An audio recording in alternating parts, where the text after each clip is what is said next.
Hello les amis, je vous retrouve pour une nouvelle vidéo sur le football italien et la Serie A et je vais vous présenter le match Naples contre Juventus Turin. C'est un match qui a lieu ce dimanche 3 mars 2024 à 20h45 pour le compte de la 27e journée du championnat d'Italie Serie A saison 2023-2024. Alors Naples c'est le 9e du classement qui reçoit la Juventus de Turin le 2e. Donc dans cette vidéo on va revenir sur le classement de la Serie A avec les statistiques de ces deux équipes. On verra ensuite le classement des meilleurs marqueurs et passeurs pour ces deux équipes toujours en Serie A. Puis on enchaînera par les 10 derniers résultats, toutes compétitions confondues et les stats, et on terminera par les compos d'équipe et tactiques éventuelles, ce qui nous permettra d'avoir une idée, une tendance à ce match. Alors pour ceux qui souhaitent voir ce match à la télé, sachez que vous pouvez le voir sur beIN Sport 2. Au classement, on a donc Naples qui est 9ème de Serie A avec 40 points en 26 matchs, 11 victoires, 7 nuls, 8 défaites, 40 buts marqués, 30 buts encaissés, plus 10 de différence de but. Naples est finalement dans le ventre mou du classement, alors qu'ils sont champions en titre. La Juventus de Turin, de son côté, est deuxième du classement avec 57 points en 26 matchs, 17 victoires, 6 nuls, 3 défaites, 41 buts marqués, 19 encaissés, plus 22 différences de but. La Juve n'a plus que 4 points d'avance sur l'AC Milan, et surtout a maintenant 12 points de retard sur le premier, l'Inter de Milan. C'est vrai qu'ils se sont battus contre l'Inter il y a quelques semaines. Ils ont perdu et puis derrière, ils ont enchaîné des mauvais résultats qui a créé un gros écart au classement. Au niveau des marqueurs, on a Vlahovic de la Juve avec 15 buts en Serie A. Ensuite, Osimhen de Naples est à 11. Gonge 8 avec Kvaratskhelia 8 pour Naples. Chiesa de la Juve 6. Politano de Naples 6. Et après, il y a des joueurs à 4-3-2-1 but pour les deux équipes. Pour les passeurs décisifs, on a pour la Juve McKennie avec 5, pour Naples Di Lorenzo Politano avec 5, pour la Juve Kostic avec 4, et après il y a des joueurs à 3 de 1 passe pour les deux équipes. Les 10 derniers résultats, toutes compétitions confondues, Naples c'est 4 victoires, 4 nuls, 2 défaites, 16 buts pour, 8 contre, plus 8 de différence de but.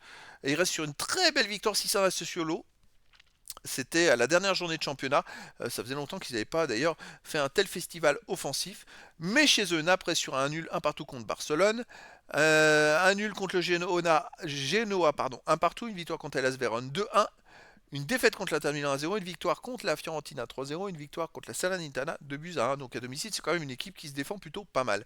La Juve de son côté sur les 10 derniers matchs, c'est 6 victoires de nul, de défaites, 24 buts pour, 9 contre, plus 15 de différence de but. Alors ils ont eu justement cette mauvaise série de 4 matchs de suite sans victoire.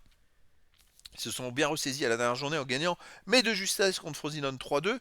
Mais voilà, ça peut leur redonner le moral et surtout leur permettre de repartir de l'avant. À l'extérieur, la Juve reste sur un 2-2 à LS Vérone. Sinon, ils ont perdu 1-0 à l'Inter de Milan. Ils ont gagné 3-0 à Lecce et ils ont gagné 2-1 à la Salernitana.